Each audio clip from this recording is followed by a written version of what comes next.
You're watching Commodity Confidential. I made £21,000 in 6 hours. It just goes to show, when the markets are coming down, you can still make money. Silver has been getting absolutely smashed since last Friday. Manipulation, a genuine correction, who knows? But a lot of people have been stopped out of the market when they needn't be. Stick with me and I'll show you how you could be making £21,000, not dollars, pounds sterling, in 6 hours. And it took a change of mind to get there. And it's not a fluke. Over the past month, £54,000, over £54,000 is in my trading account with IG Index. No tax to pay on it, all profit. And if you think that is not achievable for a genuine retail trader, then let this figure sink in. It is possible. You can do it too. You just need to make the right decisions, listen to the right people, make wise decisions. It can be done. You can do it. You don't need masses of money to make money. You just need to be consistent. Accept when you're wrong, cut your losses, and over long term, you will make profits. So, let's see if we can make a few profits more while we're live on screen. You can see the time now, it's just gone 1:35 in the UK. Silver's now back at $81. I've got a screen open over there because I am going to trade this live. So apologies, but I will be looking away because I do need to be on the ball. I did have a long, believe it or not, I was on holiday in Poland last week in Krakow, flying back home just around tea time when the market smash began in earnest. Not a lot you can do when you're 30,000 feet up. It was a little bit of a shock when I got off the plane at Bristol, I've got to say. However, that's when you've got to accept that you're wrong, react quickly. I reduced my position, still had a long position on, and last night on the open, quickly decided after 18 minutes, you can see for yourself, it took me 18 minutes, look right at the very bottom there, it was obvious the market bounce wasn't going to come straight away and there was more selling to be done. So that's why a little bit of a switcheroo, not getting too married to your trades, admitting you're on the wrong side of it, correct it, go in nice and small, nothing too big, let it build, and within 6 hours we took from what would have been a loss to a nice £21,000 profit. It's just sometimes you need to admit that you're on the wrong side of a trade. As retail traders, we don't get to know when the markets are going to plummet like they did, purely because of, actually on Sunday there was, on Friday there was several factors that caused this plunge. Absolutely preempted, completely preempted. Let's start off with margin increases over at the COMEX. We all know they come in, that's how they control the market. They say they're going to do it to keep control of the market, stop it getting out of balance, and you know, it keeps volatility under control. Absolute nonsense. Absolute nonsense. There was no market controls put in place when that market plummeted like a stone. No circuit breakers. Now, people who keep saying, why did the circuit breakers not kick in on Friday when the plunge was happening? If you look at the COMEX rules, they don't need to on the futures market. There is no necessity for a circuit break on the way down on the futures. Why would there be? They're not going to help out anybody other than the retail banks, the bullion banks, high net worth individuals who actually are trading on the COMEX and have withdrawal facilities. That's another thing. A lot of people who trade on the COMEX, you cannot withdraw the metal. If you think you can, you can't. You've got to be approved. And to get that approval, yeah, you've got to have a certain handshake, I think, and it's not for the likes of me and you. So yeah, the circuit breakers didn't need to kick in. On the LBMA over in London, the spot price, should it have kicked in there? Possibly. However, not when the market went dark. Technical issues meant there was no trading. Nobody was able to get out of their positions. Nobody was able to hedge. It was an absolute shambles. It was market manipulation, in my opinion, of the highest order. Things were getting out of control. There was a bank going down as well. A lot of people needed to get that price down. Who sold out of their short positions at the very bottom of that market, almost at the very bottom? JP Morgan. Now I keep seeing on here, JP Morgan manipulated it down.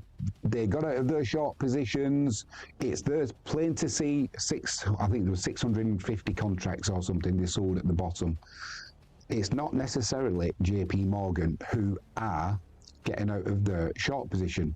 It could well be JP Morgan's clients. It could be that from their customer accounts. However, we won't know that because the information that we needed has not come out.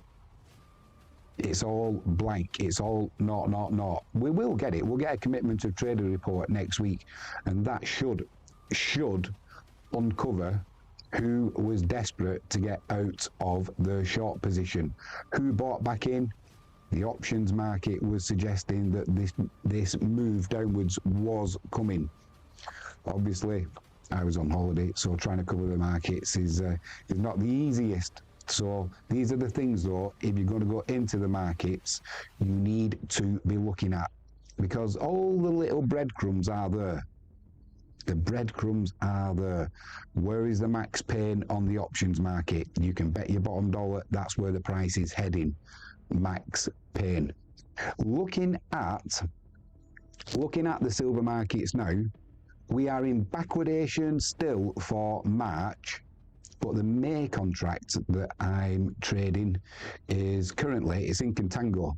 So if you don't know what backwardation is or contango, it may be advisable to maybe chat GPT it and find out, but I can tell you quickly, the normal rule of thumb is if you want metal in the future, you pay more than the spot price. The reason being, there's funding costs, there's storage costs. So that's the normal way things work. That's called contango. However, when people don't believe that the metal will be there, maybe in a few months, they'll pay the excess. They will pay for spot price. They will pay now.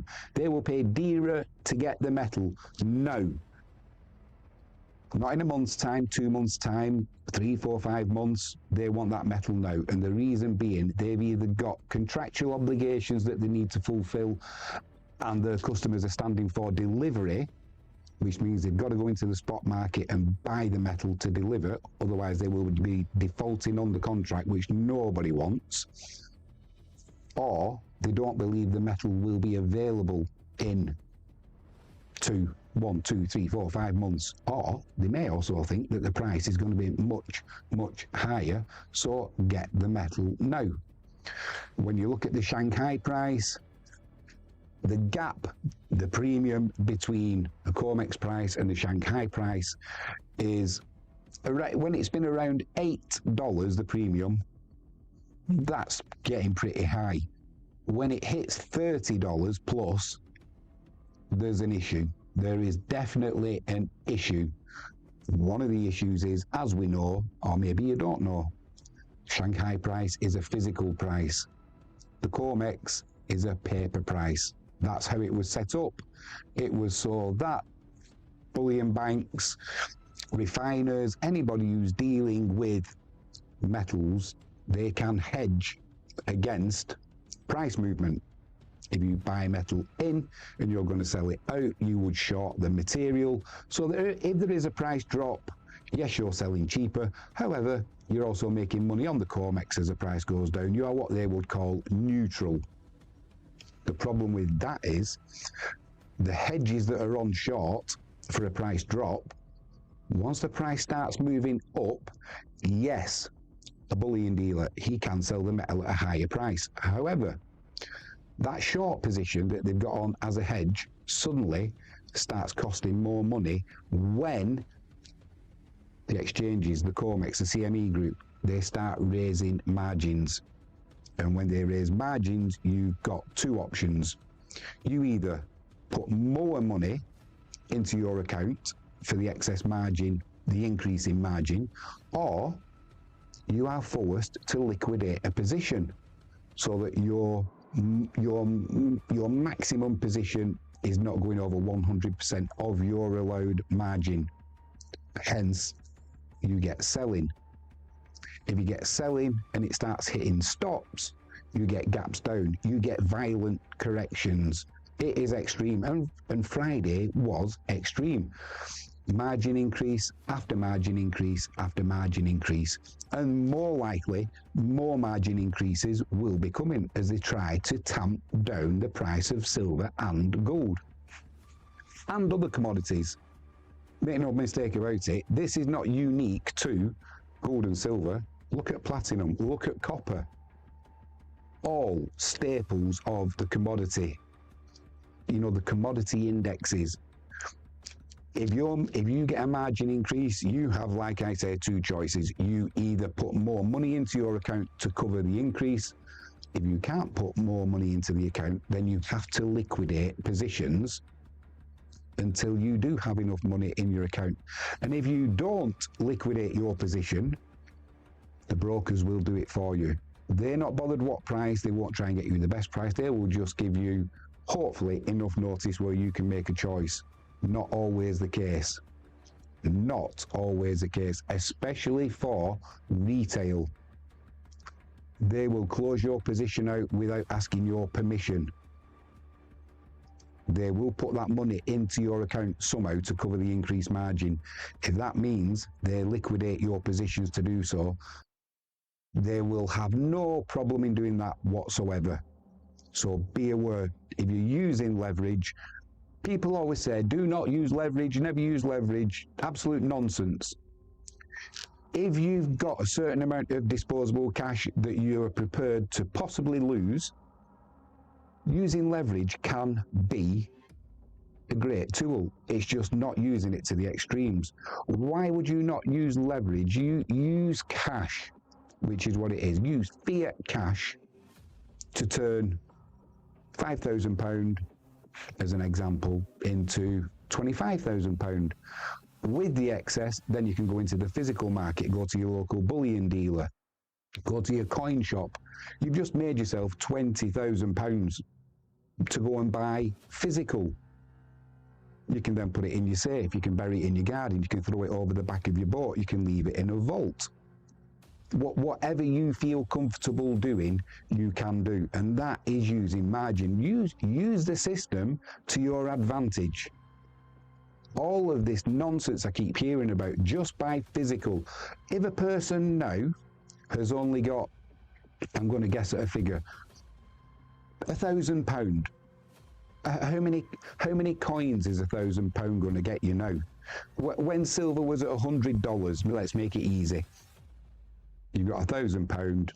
If that's with the premium, the $100, you can buy yourself 10 coins. Great stuff.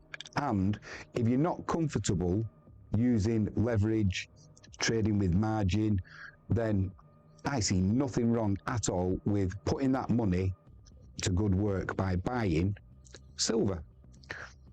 Put it under your mattress. Forget about it. You'll have none of the issues. All these price rises up and down won't affect you one little bit. You'll sleep like a baby. However, if you can make that £1,000 through trading into £5,000, then you've still got your £1,000, but you can turn that £4,000 into physical silver. You're just getting 4 times the amount, and you've still got your £1,000. Like I said, if you're prepared to lose it, the majority of retail traders do lose money. It will tell you as soon as you go to the screen. I think by law they have to give you the statistics. 76% of retail traders will lose money. You look at that and it might frighten you to death and you think that that's not for me. Then you may be right. It might not be for you, especially if you're a novice.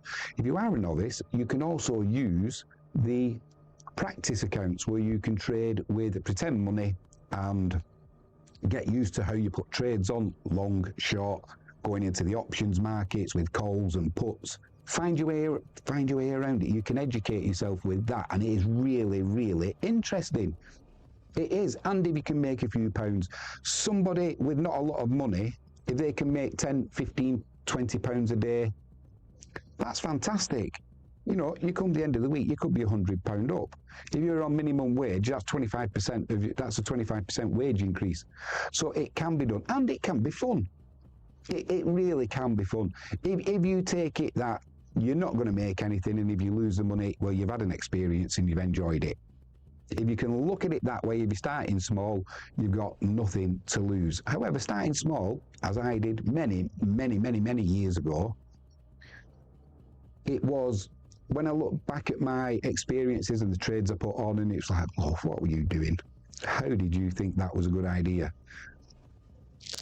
You learn as you go along. I mean, I'm 54 now, and my first trades I put on when I was 18, before the internet was even a thing. So I have been doing it for a long time. But eventually, you can start building your trading account up, and as long as you are sensible, there's no need to blow your shirt. There's no need to panic.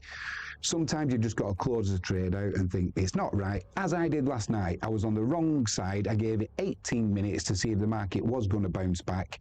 It became quite apparent looking at the dollar index and the Japanese yen to dollar, the pound to the dollar, you know, looking at gold, there was selling pressure there. So to jump out of the trade, take it on the chin, you're on the wrong side. I obviously have reasons as well. Like I said, I was coming back off my holidays, and in theory, that was a rookie mistake, because not being able to control what my trades were doing while I was in the air is a little bit of a rookie error. It wasn't a massive position, to be honest, so, you know, I don't mind put that down to experience. But I do have enough experience to realise when I'm on the wrong side. Cut your losses, get yourself on the right side, start building. You don't need to chase losses either. Don't do that. Never, never, never. Once you're on the wrong side, don't be thinking, I've got to get it all back in one trade. You don't. Look at the long term, where your goal is. Where do you want to be long term? If you start off with £1,000 in your trading account, where do you want to be by the end of the week, the end of the month? Do you want £1,020 in your trading account? Do you want 1,200 by the end of the month? Where do you want to be in 12 months' time? If you're looking at it hour on hour, some people use the 5-minute charts. I do occasionally. But looking short term, especially with the spreads, it's really difficult, and you will put yourself under pressure and probably make bad choices. Look at it long term. Use leverage. Use it wisely. Use it smart. Do not over leverage yourself, or you'll learn a harsh lesson. And you'll learn a harsh lesson quickly. These markets can move against you, especially at the moment, in the blink of an eye. And you can do your trading account in no time, if you're not careful. Now, I also keep seeing people around the internet saying, why the volatility in the market is here, keep your trading stops tight. My view is that is really bad advice. Really, really bad advice. What I do, I let my stops out. That means if I put a trade on at, let's make it easy, $100. If the market goes against me, I might want to allow it to drop maybe $3, $4. At the minute, I would put it to $10, because the market is whipsawing around, especially with silver. It's whipping at times $3, $4, $5 in a matter of seconds, and you would get stopped out. The market goes back. You've done your money. Far better, from my trading point of view, to extend your stop but use a smaller position. So your what is an acceptable loss to you, and it sounds counterintuitive, but you do, when you have a trade, you do have to have in mind what is an acceptable loss. So like I said, I would extend my stop price, and then I would lower the units that I buy. So ultimately, you're only risking the same amount. But if there is this whipsaw about, you're not going to get suddenly stopped out of the market and the price bounces straight back, and you think, well, I'll jump back in. You jump back in, and the market goes whoop, and it's done you again, and then you're thinking, oh no, then I'm going to chase. I've got to get that money back, and you're putting yourselves under pressure. When you can alleviate that tension of looking for, don't go any further, don't go any further, don't whip me out, don't whip me out. Lower your units that you buy, especially if you're using leverage, which you will be if you're trading with an online platform. Lower it, lower the amount of units you buy, and increase your stop loss. It gives you a far better chance of the market going in your favour.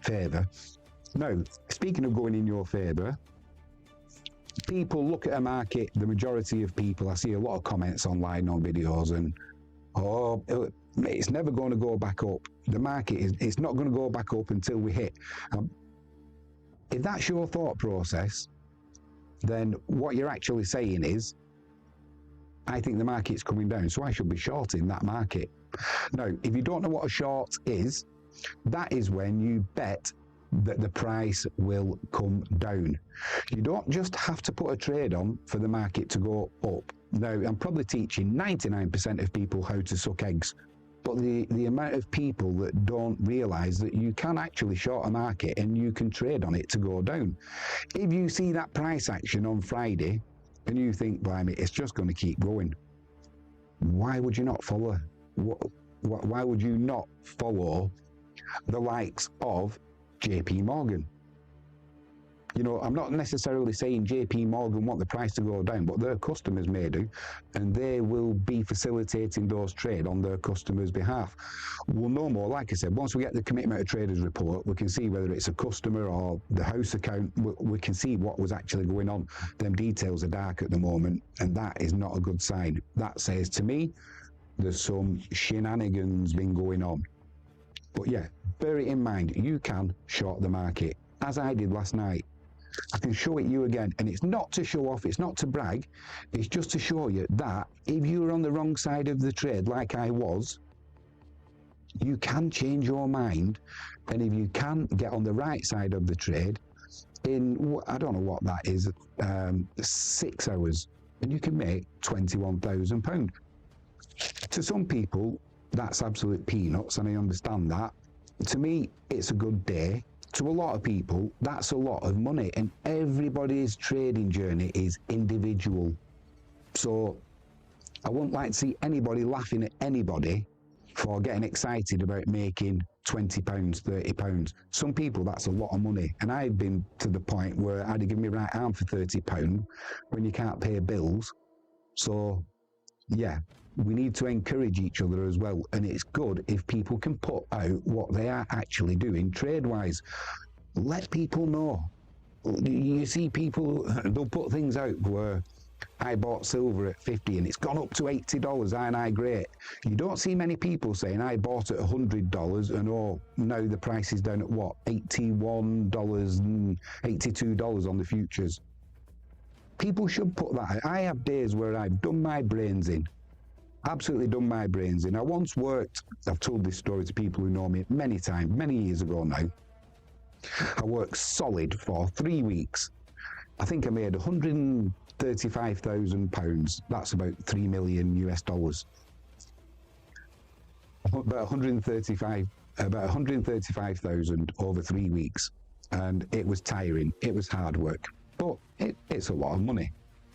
And then a few bad decisions, and in 7 hours, I lost £92,000 of it.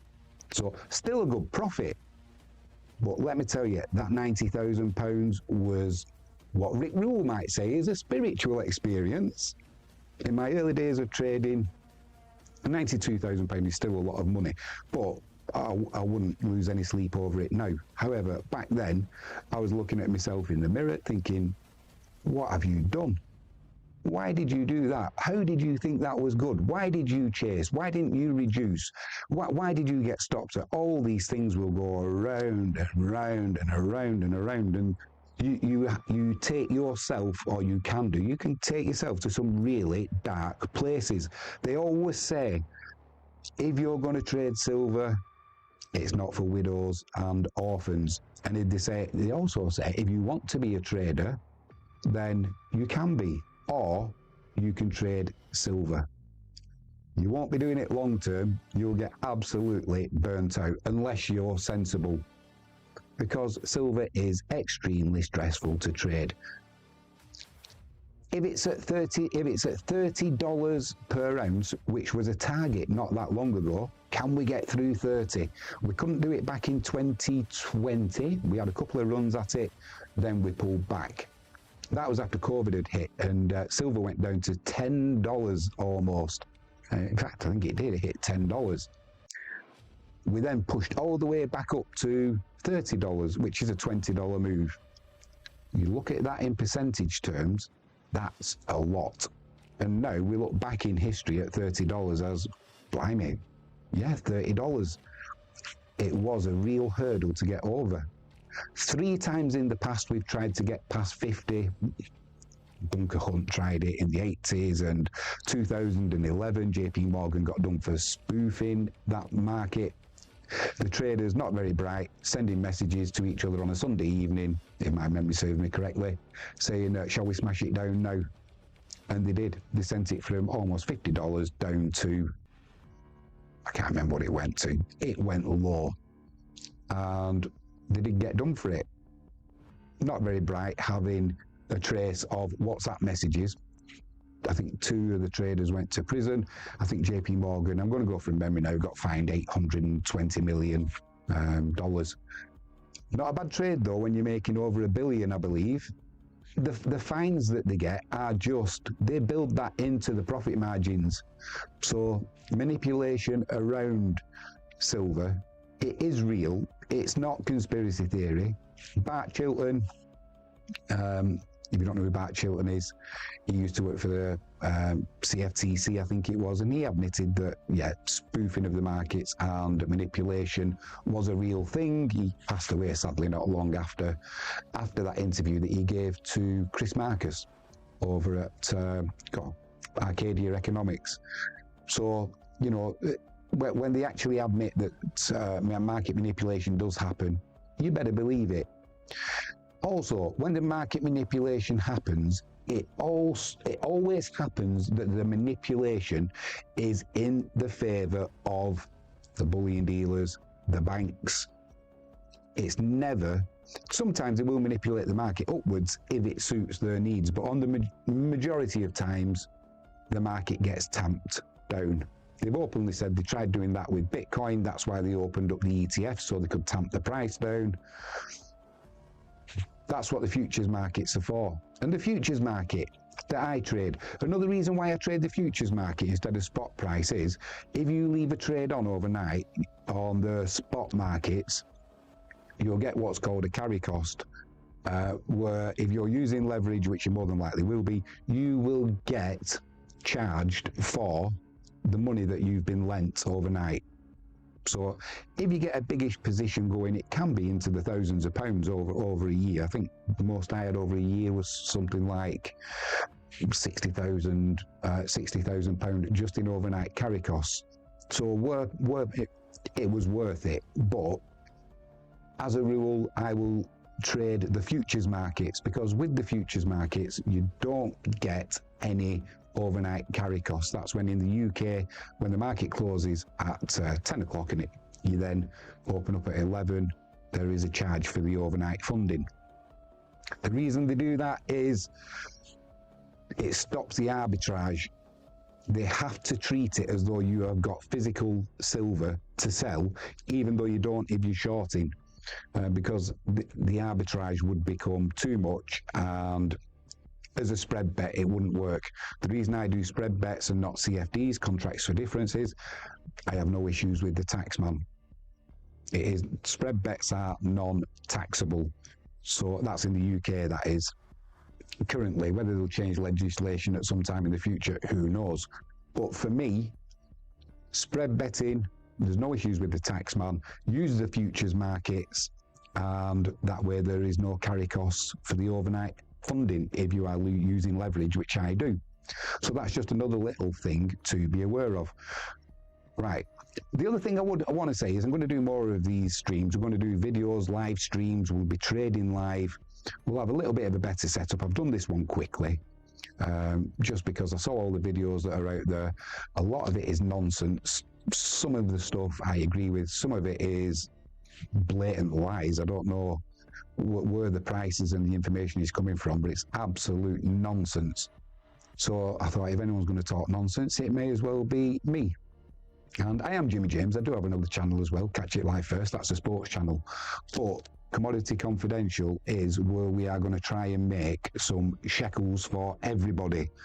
So I'm not saying follow my trades. I'm not saying do as I do. But if you do want to follow, and maybe if it gives you a little bit of a hint, a little bit of an insight, maybe takes away a little bit of the fear of trading the markets, or maybe if you're a little bit too cocky, a little bit arrogant, which I have been in the past, and I've learnt the harsh lessons, which is why I try not to be now. I know it can go horribly wrong in the blink of an eye, so I always try and stay on top of my trades.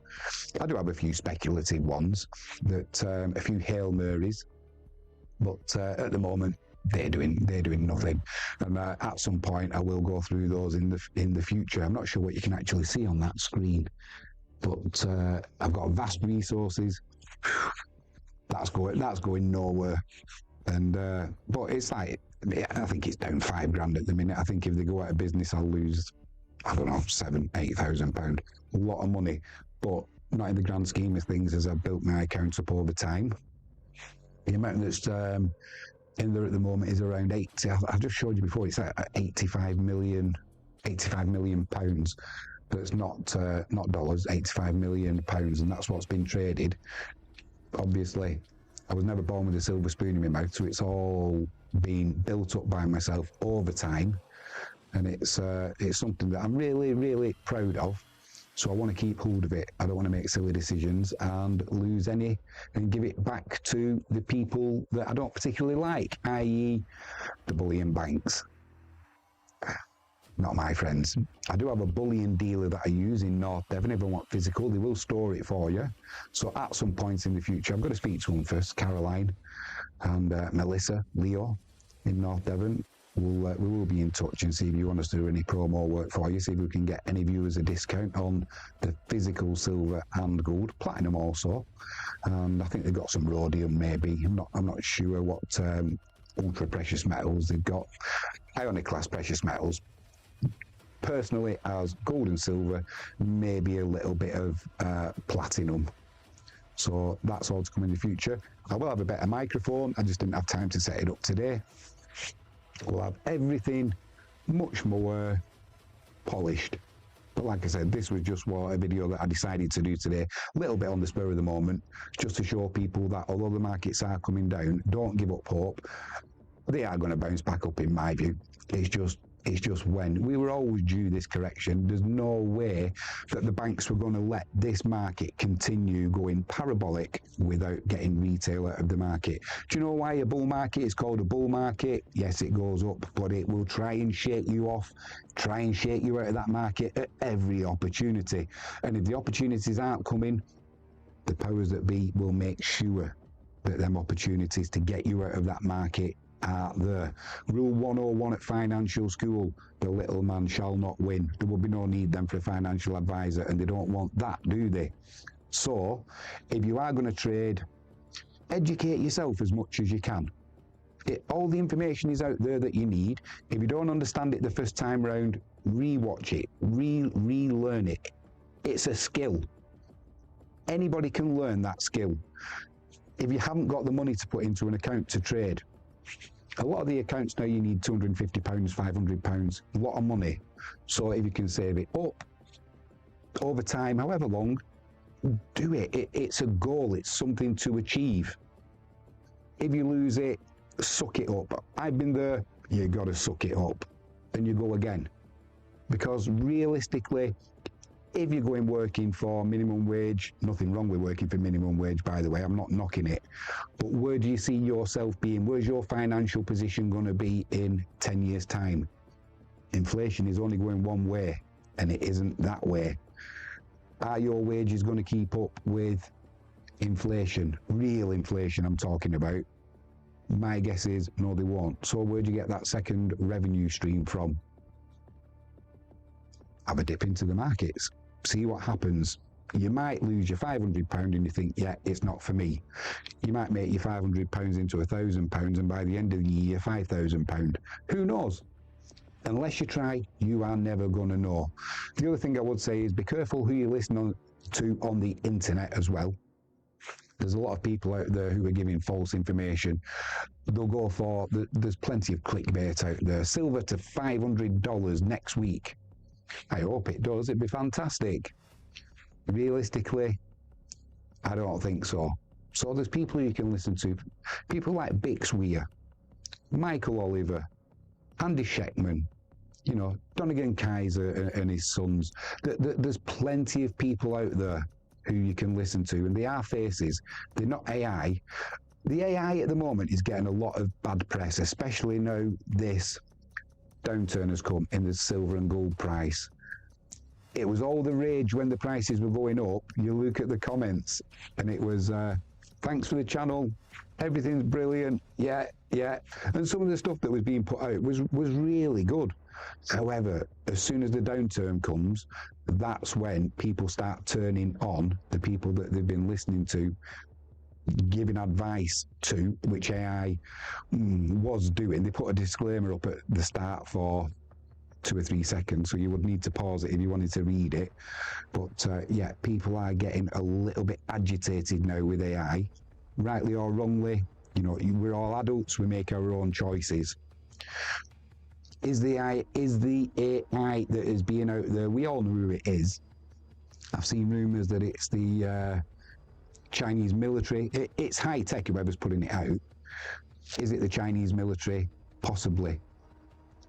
Is it an individual? Possibly. Is it multiple individuals? Is it a team? Quite possibly. Looking at the silver price now, one thing I did want to say as well, there's also more things that are being hidden, and all about, one of the items I want to say about is Chinese spyware that has been installed into American infrastructure, and there's rumours doing the rounds that it's been installed into the COMEX as well. More about that as I read it. It's quite interesting. It's the malware is called Typhoon something, can't remember. But yeah, so I will be doing a video about that at some point in the future as well. We are going to be doing live streams here where we will be trading live. We'll be keeping you updated with the news as it happens. There was also, speaking of news as it happens, I heard on Friday that Reuters put out an article saying that President Donald Trump was no longer something to do with not having silver on the critical minerals list, or not supporting the critical minerals, which turned out to be false.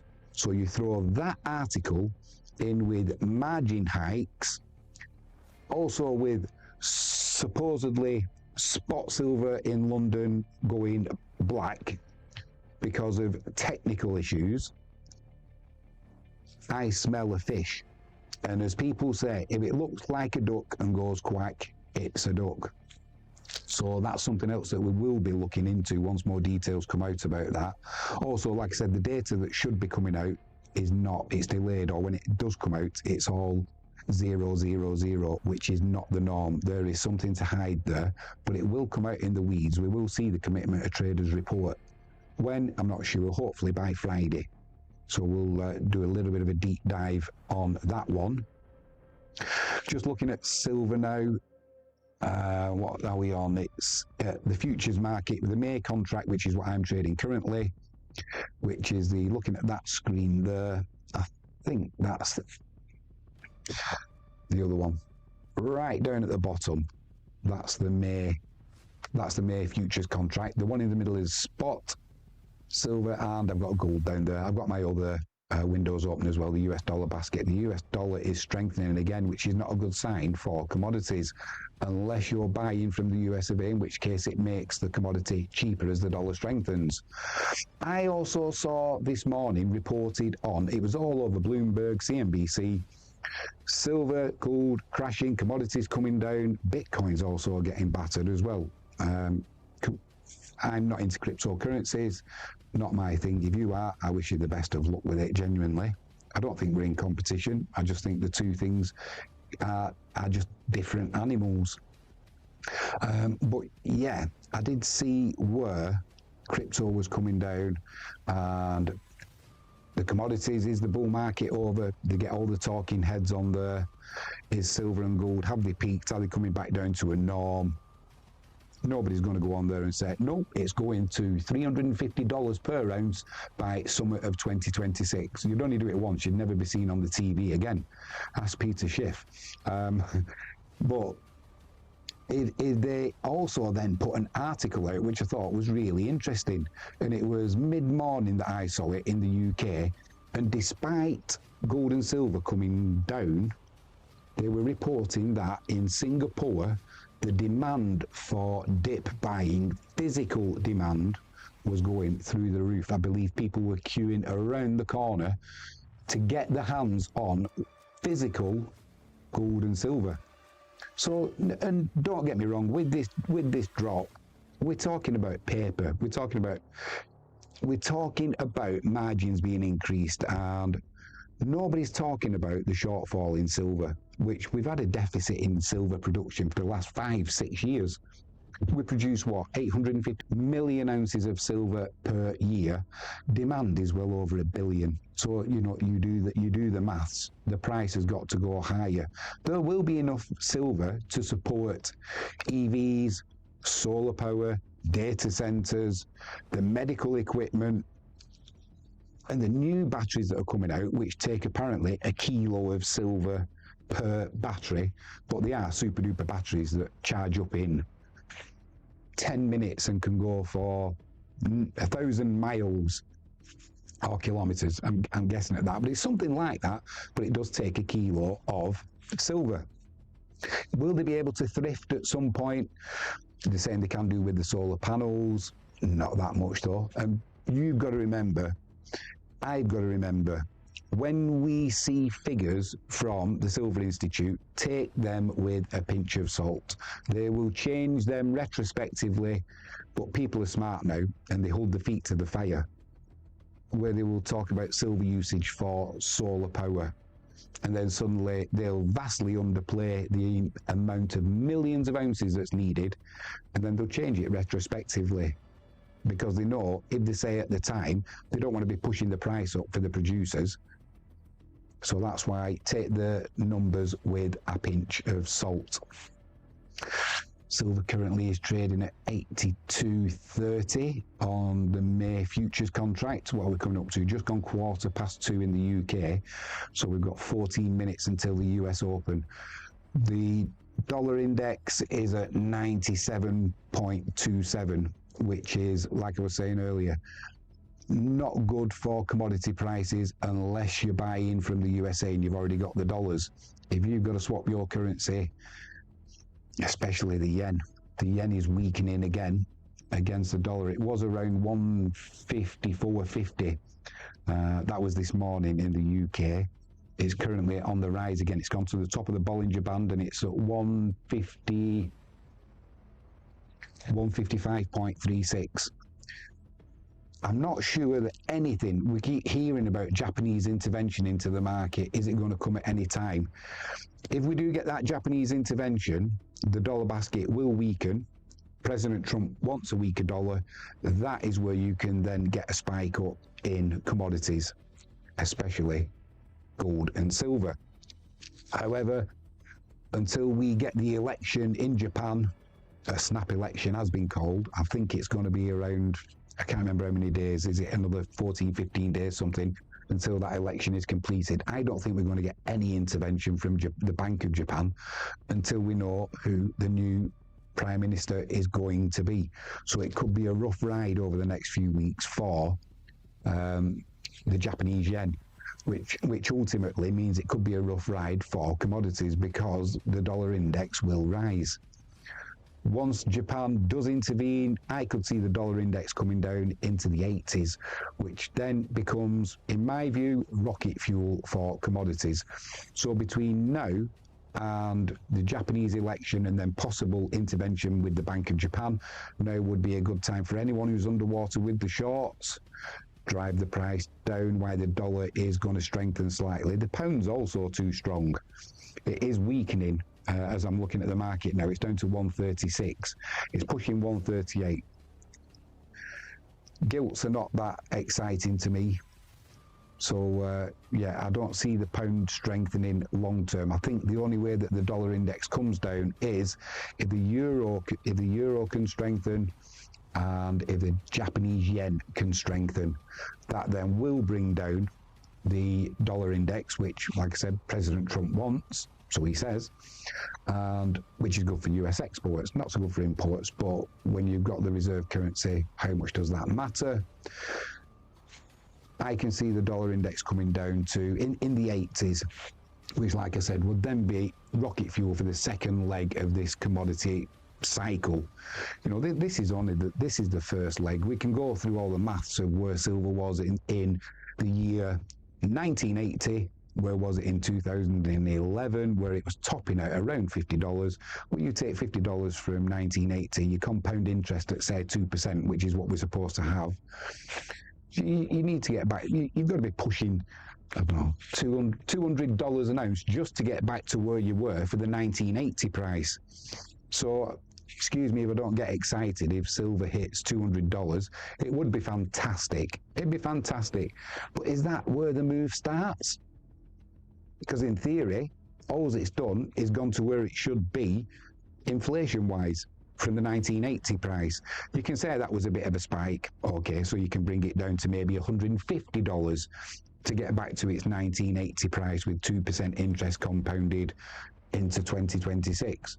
So for me, $150 for silver is just the start. That's just the launch pad to get back to where it should be. Then you take into account what it's coming out of the ground at compared to gold. What's it come out of the ground at compared to gold? 8 to 1. All these silver panels for the solar panels, the paste that goes into those silver panels, it's not going to be recycled. You can't recycle the paste. I'm pretty sure that there's no way once the solar panel is made and it becomes defunct over time, which it does. How do you recycle the silver paste? I don't think you can. So yes, we may produce more silver in the future. Yes, they may be thrift a little bit, but once it's gone, it's gone. A lot of the uses for silver, once it's put into missiles, once it's put into solar panels, it's not recyclable. People have tried recycling silver and they go bust. It's just too difficult. There's also a shortage as well, I believe, of nitric acid for the silver, which is another reason why the price is likely to go high, because the refiners are going to struggle. There's so many issues around supply of silver, new supply coming onto the market of silver, and the pipework of payments for silver, it all gets clogged up, and the price eventually is just going to have to go higher. They're going to have to sort the plumbing out, and this pullback gives time for all of this to happen. The spikes up, they look good and it's all right for a quick profit, but ultimately you want a steady increase. Take the volatility out of the market if possible. Volatility is artificially put into the silver markets. That's why they use the futures. They've openly said we included an increased volatility in the silver market to control the price and to keep retail out, and they've certainly done a good job of it. And that's been many years ago that was said. So it's not something that's new. But yeah, if we can get down, hopefully, for me personally, will silver retest that $50 high? I think it's going to be difficult because of the physical market and the physical demand. You've always got that pull of Shanghai, which keeps, it's on elastic and it's getting stretched and stretched with the COMEX paper price. And it's kind of, there's a push and a pull between the two. Could they try and get it down to $50? They could do. they could absolutely smash it with paper and get it down there, but they'd have to be buying back pretty damn quickly, because then you've got a liability to deliver the metal. If you don't deliver the metal, then we get either settlement in cash. That's no good to anybody, unless you're a hedge fund, in which case you'd be quite happy to take the cash. But if you want your metal, cash is no good for you. You've then got to go into the market and try and source it elsewhere. So would they be calling for force majeure? Possibly. Would that be a good thing for silver? Part of me thinks yes, we maybe then, once we get rid of the COMEX, we might get true price. We might find out what a true price for silver and gold actually is without this paper compression. Is it good for making fiat cash? Not really. So personally, I hope there is no force majeure. I hope we don't get a tie or a peg to gold and silver, not yet anyway, because that's going to stop. They may revalue it overnight. Let's say it goes to $10,000 an ounce for gold.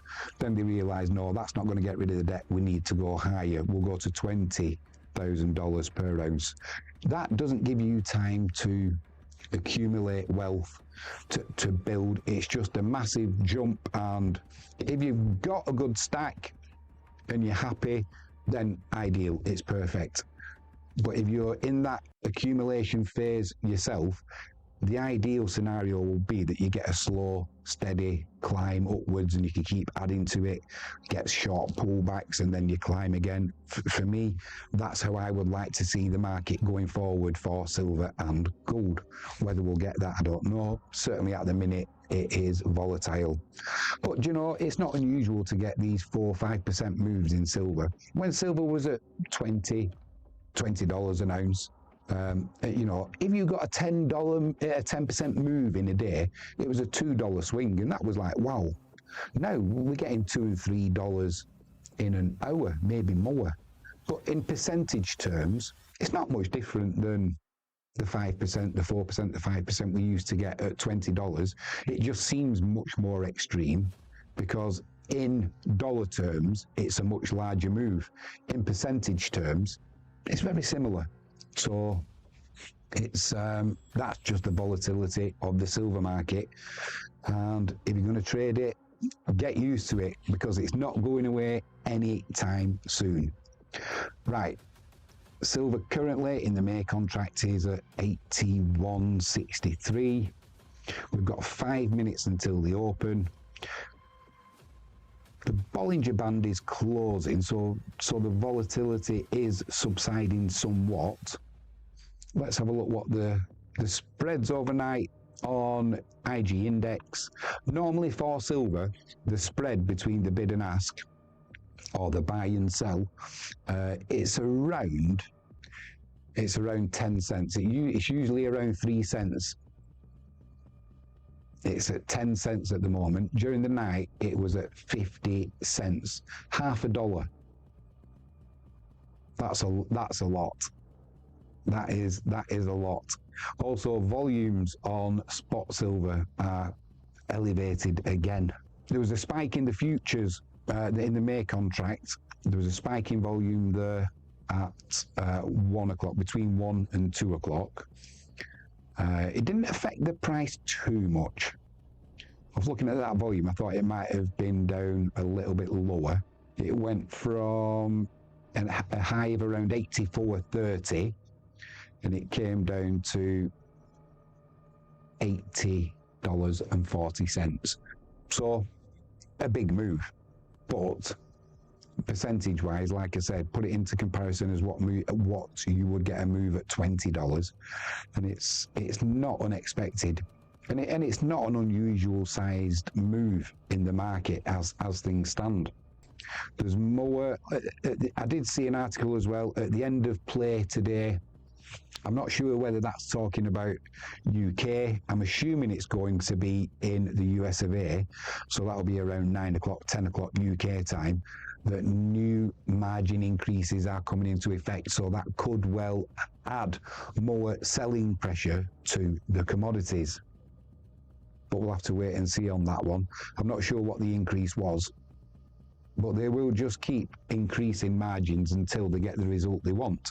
Will margins ever go to, I did see a question, will margins ever go to 100%?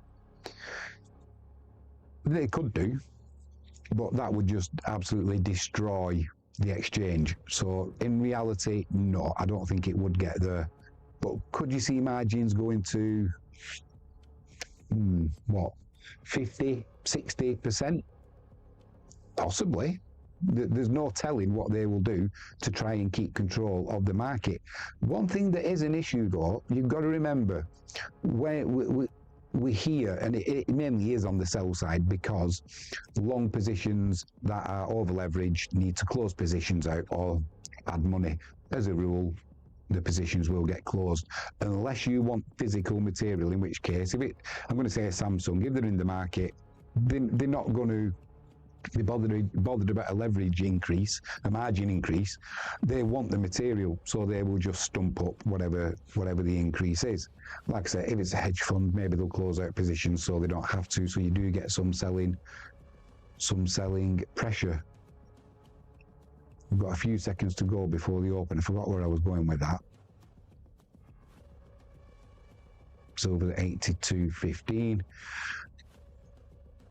Yeah, the Bollinger Band, I could see silver coming back down on the futures market to $75 once more.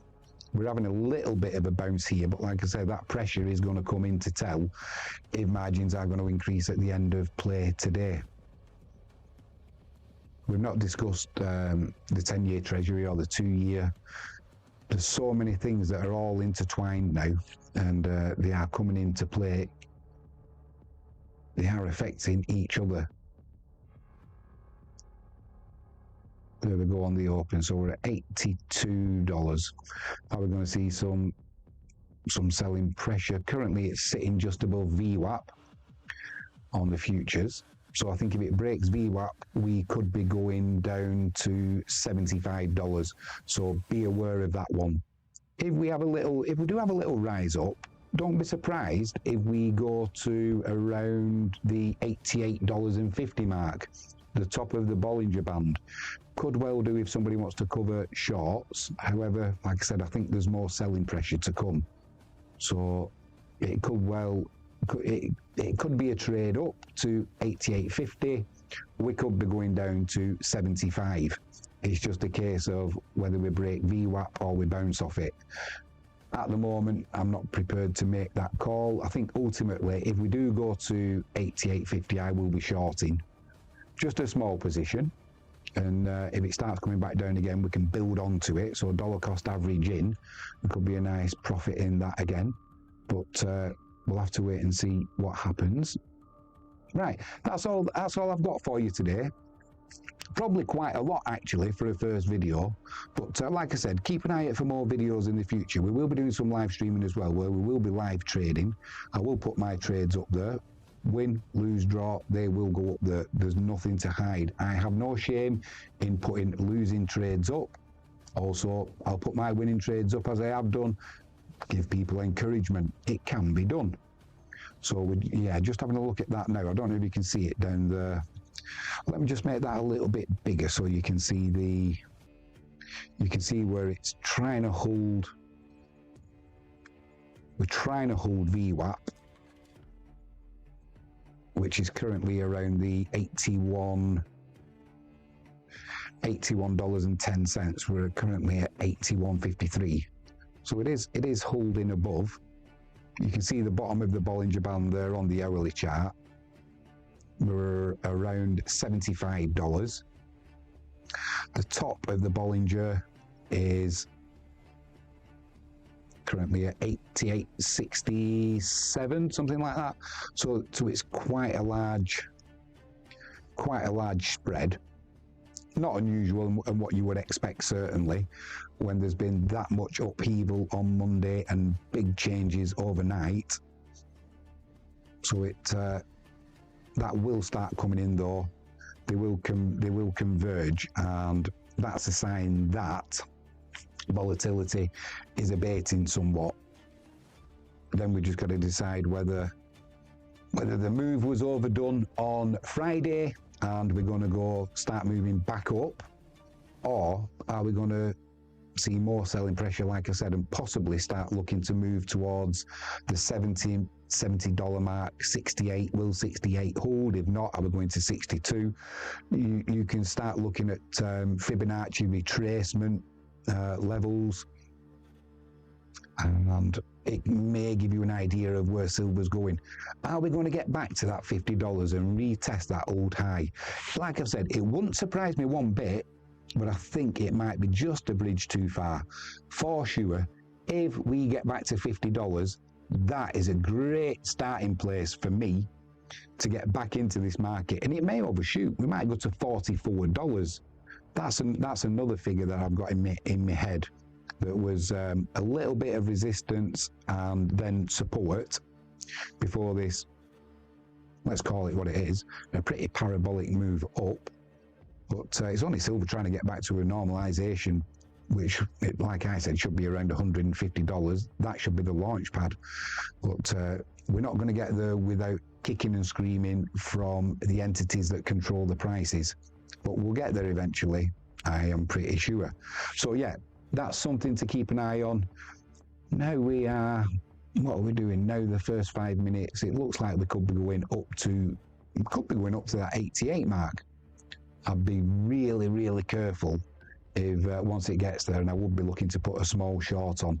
If it goes against me and it keeps going, I will be nimble, I'll be out, and I will be going long.